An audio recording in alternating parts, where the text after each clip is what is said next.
कौन से राज दफन हैं जिन तक हम नहीं पहुंच पाए हैं? समुद्र कितना गहरा है? समुद्र का अंत कहाँ होता है? और सबसे इम्पोर्टेंट सवाल, आखिर समुद्र के नीचे क्या है? जानने के लिए चलते हैं समंदर की दुनिया की एक सैर पर। समुद्री सतह से 40 मीटर नीचे तक की गहराई तक स्कूबा डाइवर्स को जाना अलाउ होता है और इसके आगे 100 मीटर तक की गहराई तक डीप सी डाइवर्स गोता लगा सकते हैं। लेकिन इस गहराई पर पानी का प्रेशर बढ़ जाता है। अगर सावधानी ना बरती जाए तो शरीर के अलग अलग हिस्सों पर चोट आ सकती है। लेकिन इसके बाद भी हर्बर्ट निच ने 214 मीटर की गहराई तक डाइव करके वर्ल्ड रिकॉर्ड कायम किया था और हर्बर्ट ने ये रिकॉर्ड सिर्फ एक सांस में कायम किया। समुद्र में और नीचे जाने पर 332 मीटर की गहराई तक स्कूबा डाइविंग का वर्ल्ड रिकॉर्ड मौजूद है, जो इजिप्ट से ताल्लुक रखने वाले अहमद गबर ने बनाया था।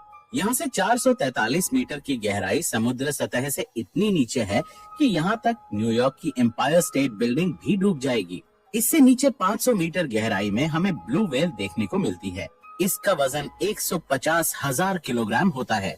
समंदर में हम जैसे जैसे नीचे चलते जाते हैं, हमारे ऊपर पानी का वेट वैसे वैसे बढ़ता जाता है। इस वजह से समुद्र में आगे बढ़ना मुश्किल होता है। आगे चलते चलते समुद्र के पानी का प्रेशर इतना बढ़ जाता है कि ब्लू व्हेल भी इस गहराई से नीचे नहीं जाती। वहीं समुद्र में अमेरिकन सी वुल्फ सबमरीन भी 500 मीटर के नीचे नहीं जा सकती। इससे आगे 535 मीटर नीचे वो गहराई है जहाँ तक एम्परर पेंगुइन्स समुद्र में एक सांस में 20 मिनट तक गोता लगा सकती हैं। पेंगुइन्स की हड्डियाँ समुद्र के इस प्रेशर को झेल सकती हैं। समुद्र के नीचे इससे और आगे 830 मीटर नीचे इस गहराई तक बुर्ज खलीफा भी डूब जाएगी। इससे नीचे 1000 मीटर नीचे जाने पर स्कैरी जोन की शुरुआत होती है। यहाँ तक लाइट भी नहीं पहुँच पाती।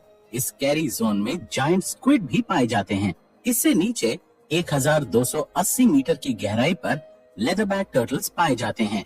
ये काफी बड़े टर्टल्स होते हैं। इनका वजन 700 किलोग्राम होता है। समुद्र में और नीचे 2000 मीटर की गहराई पर एक रियल लाइफ एलियन पाया जाता है। ये है ब्लैक ड्रैगन फिश, जो समुद्र के अंधेरे में छुप जाती है। ये इस गहरे अंधेरे में भी आसानी से देख सकती है। इससे नीचे 2250 मीटर की गहराई पर स्पर्म व्हेल पाई जाती है और यहीं पर कोलोसल स्क्विड्स भी पाए जाते हैं। ये कोलोसल स्क्विड 14 मीटर लंबे होते हैं और इनका वजन 750 किलोग्राम होता है। इनकी एक आंख खाने की प्लेट जितनी बड़ी होती है। इनके जाल में तेज धार दांत लगे होते हैं, जिससे ये अपने शिकार को जकड़कर मार सकते हैं। दो रोड रोलर जितनी वजनी स्पर्म व्हेल और कोलोसल स्क्विड्स की समुद्र में लड़ाई होती ही रहती है। ये दोनों एक दूसरे के जानी दुश्मन हैं। इस मरी हुई स्पर्म व्हेल की बॉडी पर दिखाई देने वाले निशान एक कोलोसल स्क्विड की ही करतूत है। समुद्र में और नीचे 3800 मीटर की गहराई पर टाइटैनिक का मलबा आज भी मौजूद है और आगे 4000 मीटर नीचे समुद्र में वो हिस्सा शुरू हो जाता है जिसे अबिसल जोन कहा जाता है। यहाँ फिन टूथ वाइपर फिश और एंगलर फिश जैसे जीव मौजूद हैं। पानी के अंधेरे में एंगलर फिश को नेचर ने एक ऐसी टॉर्च दी है जिससे वो आसानी से अंधेरे में देख सकती है। वहाँ अंधेरे में रहने वाले बाकी सभी जीवों के शरीर में भी लाइट पैदा होती है, जिसे बायोल्यूमिनेसेंस कहा जाता है और ये लाइट इंफ्रारेड होती है, जिसे हम नहीं देख सकते। आगे 4781 मीटर की गहराई तक वर्ल्ड वॉर 2 में क्रैश होने वाले बैटलशिप का मलबा आज भी मौजूद है। समुद्र के नीचे क्या है, इसे जानने के लिए हमें और आगे जाना पड़ेगा और आगे 6000 मीटर नीचे की गहराई पर समुद्र का ऐसा हिस्सा शुरू हो जाता है जिसे हडल जोन कहा जाता है। यहाँ वाटर प्रेशर एक इंसान पर जंबो जेट रखने जितना होता है। इससे 6500 मीटर की गहराई तक यूएस नेवी की रिसर्च सबमरीन ही जा सकती है, जिसे डीएसवी एल्विन कहा जाता है और ये वही सबमरीन है जिसने टाइटैनिक को खोजा था। और इससे आगे 8848 मीटर की गहराई वो पॉइंट है जहाँ तक माउंट एवरेस्ट भी डूब जाएगा। लेकिन इससे भी आगे जाने का रिकॉर्ड बनाया था 1960 में डॉन वॉल्श और जैक स्पिकार्ड ने। ये 10,916 मीटर की गहराई तक गए थे। इस गहराई पर सिर्फ इनकी सबमरीन की रोशनी थी और इस रोशनी में इन्होंने एक अजीब घटना देखी, जहाँ कोई बहुत बड़ा जीव इनका पीछा कर रहा था। लेकिन यहाँ पानी का प्रेशर इतना ज्यादा था कि इस सबमरीन के एक हिस्से में क्रैक पड़ गया और उन्हें तुरंत ऊपर जाना पड़ा। समुद्र में और नीचे 10,972 मीटर की गहराई उतनी ही होती है जितना एक कमर्शियल प्लेन ऊपर उड़ान भरता है। समुद्र में और आगे 11,000 मीटर की गहराई पर मैरियाना ट्रेंच मौजूद है। ये समुद्र का सबसे डीपेस्ट पॉइंट है। इसे चैलेंजर डीप भी कहा जाता है। ये समुद्र में जानी गई अब तक की सबसे गहरी खाई है और इससे आगे आज तक कोई नहीं गया। समुद्र की इस गहराई में कई भयानक राज दफन हैं। जब एक बार एक अंडर वाटर टेस्ट व्हीकल को यहाँ पर 11 किलोमीटर नीचे भेजा गया तो उस व्हीकल को किसी पावरफुल जीव ने काफी मजबूती से पकड़ लिया था और काफी जोर लगाने पर भी इसे लोग नहीं छुड़ा पाए। पर कुछ देर बाद उस भयानक जीव ने इसे छोड़ दिया। लेकिन जब इस व्हीकल को ऊपर लाया गया तो इस पर लगे निशान देखकर रिसर्चर्स के होश उड़ गए, क्योंकि ये निशान किसी और के नहीं बल्कि दुनिया की सबसे बड़ी शार्क मेगालोडन के थे। माना जाता है कि समुद्र की गहराइयों में कुछ भयंकर जीव आज भी मौजूद हैं जिन्हें हम नहीं खोज पाए हैं। उन्हीं में से एक भयानक जीव मेगालोडन शार्क है जो लाखों साल पहले लुप्त हो गई थी। हो सकता है कि ये शार्क आज भी यहाँ मौजूद हो। समुद्र के नीचे कई तल क्षेत्रों में अनेक जगह एक्टिव वोल्केनोज भी हैं जिनसे लावा निकलता रहता है। ऐसे गर्म इलाकों में भी कई बार कुछ शार्क्स को देखा गया है और ये वैज्ञानिकों के लिए भी एक रहस्य है कि लावा उगलने वाले डीप सी वोल्केनोज के पास कुछ शार्क्स कैसे जिंदा रह सकती हैं।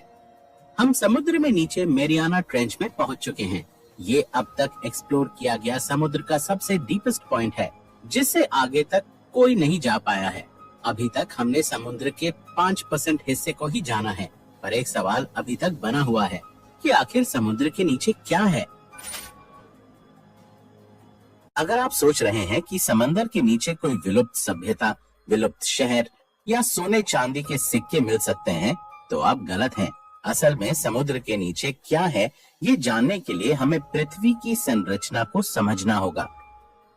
पृथ्वी की संरचना में कई लेयर्स हैं, जिसमें सबसे ऊपर की लेयर को क्रस्ट कहा जाता है, जिसमें हम, आप और सभी जीव जंतु रहते हैं। इस लेयर की मोटाई 5 से 10 किलोमीटर है। इसके बाद मैंटल की लेयर शुरू हो जाती है। क्रस्ट की 1 किलोमीटर की गहराई में नेचुरल ऑयल जैसे संसाधन पाए जाते हैं। पृथ्वी के इतिहास में जब एक बार समुद्री जीव खत्म हो गए थे तो समुद्र की तल क्षेत्र में उनकी डेड बॉडीज लाखों साल तक डिकम्पोज होकर नेचुरल ऑयल में तब्दील हो गई थी। लेकिन समंदर के नीचे सिर्फ नेचुरल ऑयल है ऐसा कहना सही नहीं होगा, क्योंकि समुद्र के नीचे कुछ और भी है। आपको ये सोचकर अजीब लगेगा कि समुद्र के नीचे नदियां कैसे हो सकती हैं। समुद्र के नीचे क्या है, इस रहस्य को जानने के लिए वैज्ञानिक काफी समय से रिसर्च कर रहे थे और वैज्ञानिकों ने मेक्सिको के समुद्र के नीचे एक नदी की खोज की। रिसर्चर्स ने इसका नाम सिनोट एंजेलिटा रखा। ये नदी कई जगह समुद्र के नीचे 115 फीट तक भी बहती है, लेकिन इस नदी का पानी पीने लायक नहीं बल्कि खारा है। इसी नदी की तरह ब्लैक सी के नीचे भी दुनिया की 6ठी सबसे बड़ी नदी मिली थी, जो समुद्र में 100 फीट नीचे बहती है। इस नदी की रफ्तार 6 किलोमीटर प्रति घंटा है। वैज्ञानिकों के अनुसार सालों साल से मौजूद इस पानी को सूरज की रोशनी और समुद्र की लहरों की वजह से गति मिलती है, जिस वजह से ऐसी नदी बहती है। समुद्र के नीचे नदी कैसे बह सकती है, ये जानने के लिए वैज्ञानिक खोज करने लगे तो पता चला कि समुद्र के नीचे नदी बहने के लिए धरती का घूमना, समुद्र के पानी का घनत्व यानी डेंसिटी और टेम्परेचर जिम्मेदार होता है। समुद्र में सूरज की रोशनी सब जगह अलग अलग टेम्परेचर क्रिएट करती है और साथ ही पृथ्वी के लगातार रोटेशन की वजह से समुद्री सतह पर छोटी छोटी वाटर करंट्स पैदा होती हैं, जिस वजह से समुद्र के नीचे भी नदी बहने लगती है। समुद्र के नीचे इस तरह पैदा होने वाली सबसे बड़ी नदी को गल्फ स्ट्रीम या गल्फ धारा के नाम से जाना जाता है। ये नदी इतनी बड़ी है कि अगर दुनिया की सभी नदियों का पानी भी मिला दिया जाए तो भी ये इस नदी के पानी से कम होगा। इस धारा में घूमने वाले पानी को अंतरिक्ष में मौजूद सैटेलाइट से भी आसानी से देखा जा सकता है। दोस्तों, समुद्र के नीचे क्या है, इसके कुछ रहस्य समुद्र के बाकी 95% हिस्से में दफन है। और हम जानते हैं कि हमने अब तक समुद्र के सिर्फ 5% हिस्से को एक्सप्लोर किया है। ऐसे में समंदर की दुनिया हमारे लिए हमेशा रहस्यमयी ही बनी रहेगी। साइंटिस्ट्स के अनुसार समुद्र के नीचे की दुनिया में कई नए विचित्र जीव प्रजाति भी मौजूद हो सकते हैं, जैसे कि जायंट ट्यूब वर्म्स और वैम्पायर स्क्विड। इसके अलावा समुद्र के नीचे कई नए ऑयल रिसोर्सेज, मिनरल्स वगैरह भी मौजूद हो सकते हैं, जो हमें इकोनॉमिकली स्ट्रॉन्ग बना सकते हैं। साथ ही समुद्र की दुनिया में हो सकता है कि कुछ प्राचीन सिविलाइजेशंस के सबूत भी मौजूद हों, जो अब तक हमारे नोटिस में ही ना आए हों। ऐसे में आपको क्या लगता है कि समुद्र के नीचे बाकी बचे इस 95% हिस्से में क्या हो सकता है? कमेंट